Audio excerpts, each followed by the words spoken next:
So still on the Ghana experience tale, um, were you ever self-conscious about your skin color while in Ghana? Oh yeah, all the time. I just assumed that black people would be comfortable in a room full of white people until I had the opposite experience.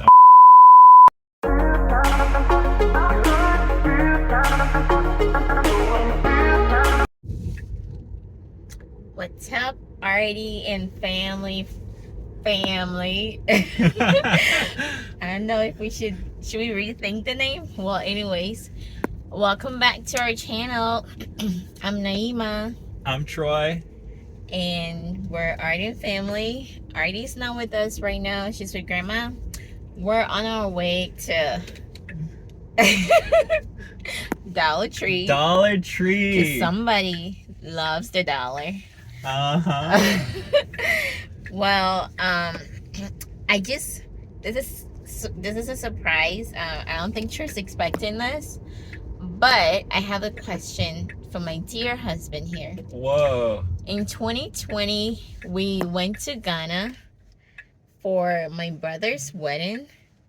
I took Troy with me. I did not tell anyone I was bringing Troy except my brother. So I took him with me, and then it was surprising because no one was expecting him. My dad is like, where did this man come from?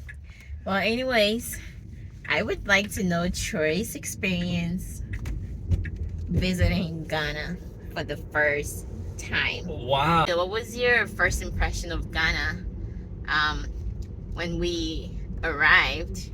Or basically your experience? So your many people. Yeah, your first impression was that it was so many people? Yeah, I'm from the Los Angeles area, so it's not like I've never seen a big city before, but I was surprised at just how big Ghana was, especially Accra, where we landed. Wow, the busyness and the geography were both massive. That really took me off guard because I was expecting something that was more like a moderately sized city in the US in terms of population density and in terms of population density. But Accra is just huge. It seemed like it went on, and everywhere you looked there were more people. So you would be on the roads, and the roads are packed with cars, and then there are people selling items on the side of the roads and even walking in between the cars on the side of the road. So I was really not expecting that. Okay, so then what was your first traditional food you tried in Ghana? Wow. Well, it was kinke. It must have been kinke that your sister brought to your mom's place. You mean kinke? Kinke. Kinke? Kinke. Kinke? Kinke. Anyway, I'm very open-minded when it comes to food, and it was good stuff. Like, it was like kenke and shito. Shito is like really spicy sauce and fried fish. And my sister brought it, and Troy now he devoured it. Like, you would think the way Troy was eating it, you would think he was like a native.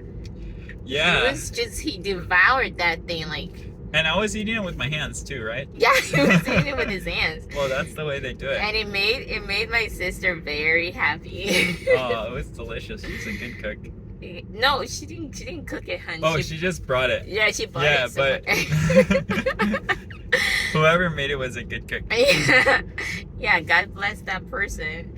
What was your opinion of like the wedding? Like, because it was basically African style, well, Ghana style / Muslim style wedding, all mixed or put together, I would say. What was your opinion? Did you like it?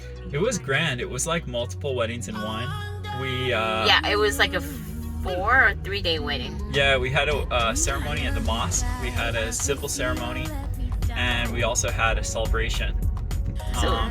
Celebration was most lively. Wait, and then also a celebration for just the woman, like trying different clothes. So it was a 4-day celebration. That's right. And that celebration for just the woman was something that was the most unique from my experience. I had never seen anything like that. It was basically this beautiful celebration of the bride where she had a chance to showcase various different outfits, various different dresses, and it was just like that experience that you may have seen in a Western wedding, where the bride walks down the aisle, but instead of just that moment where people are saying, "Here comes the bride," and admiring her beauty, it was a whole separate ceremony just to celebrate her. So I thought that was really beautiful.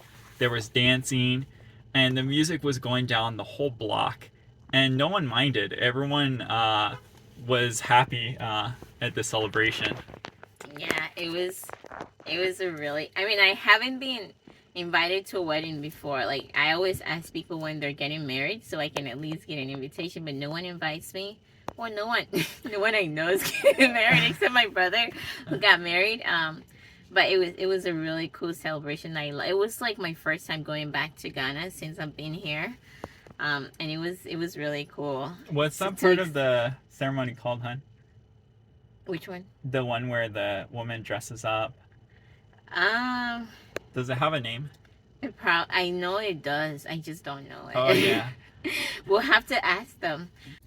So still on the Ghana experience tale, were you ever self-conscious about your skin color while in Ghana? Oh yeah, all the time. I just assumed that black people would be comfortable in a room full of white people until I had the opposite experience. I was the only white person in the room, or even in a big market. I saw maybe one or two other white people when I was there, in 1 or 2 weeks. So it was really a situation where I stood out, but the people again were so welcoming. It made it a little more comfortable, and the fact that I was with Naima, who at that time was my girlfriend, and her family made it more comfortable. But if I didn't have them, I would have been pretty uncomfortable. And it wasn't just the experience of the skin color, which you can forget about, but the customs and that you're not familiar with, and the language, those are harder to forget about. Yeah, and like, you know, Ghanaians, well, the in one of the languages they call a white person Obroni, and so when they would see Troy, they would be like Obroni. So like one time Troy was like drinking one of the traditional drinks. It's called asana. And then one little kid saw Trey. He was like, Obroni's drinking asana. And then he started laughing. Because they don't really see that. So that was like really cute.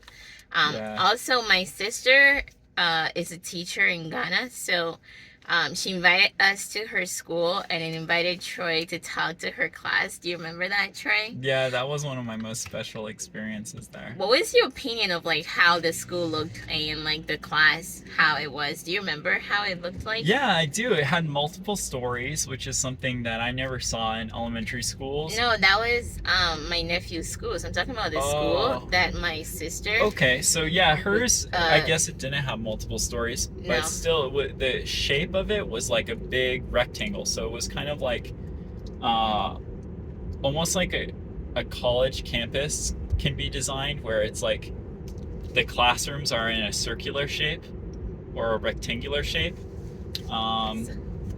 It was really interesting that there were many students in the classroom, but they all seemed eager to learn. I bet there were some goofballs in there, but they were really respectful when I went to the front of the class and introduced myself as a former teacher. I loved seeing all of those young kids filled with opportunity and youth and excitement and hope. That was really special. To sum it up, what was your best experience in Ghana and your worst experience? I have to say my best experience, besides seeing the kids at the school, which was super cool, was going to Hassan and Salma's wedding with Naima. So we met one of her friends there from childhood, and I could see Naima gossiping like a little girl. And then I was just by her side for one of the most special moments Oh, in her guys, family's and life. Troy, he was supposedly my boyfriend then, but he was like dancing on the dance floor, like grooving with some woman that I don't even know Yeah, that was my other favorite. he was grinding on her, like I'll show you guys the video next. This is the video right there. We'll see. I mean, Naima, that's why you can't let me go. But basically, if I let you go just a little bit, you're just gonna like look for someone who like someone you can grind on and have like more flesh to hold on to. Well, let's end it here. Let's end it here. Okay, guys, let us know if you want to know or want to know more about Ghana weddings and / Muslim weddings. If you want to see more about the wedding and like the preparations and stuff, and how the bride looked and the groom and stuff, I would have to like ask their permissions to, you know, show you guys the video. So don't forget to like and subscribe to our videos. If you like. If you like, subscribe and like. If you don't like, subscribe and like. We'll put out content for you to like. Like, we can put out anything that you want. Like, from gymnastic stuff to fitness stuff Cooking. to cooking, Dollar Tree hauls. If you want to know about, if you want to see some Shan hauls, like for mommy and baby and husband and grandma, Exploring San Antonio and Texas at large. exploring San Antonio. If you want to know about my or our wedding, our baby shower, and how we found out we're pregnant and stuff like that, just comment below and let us know. Until then, it's adios, muchachos. And how do you say goodbye in Tree? How do you say goodbye in Chi is bye-bye. Bye-bye.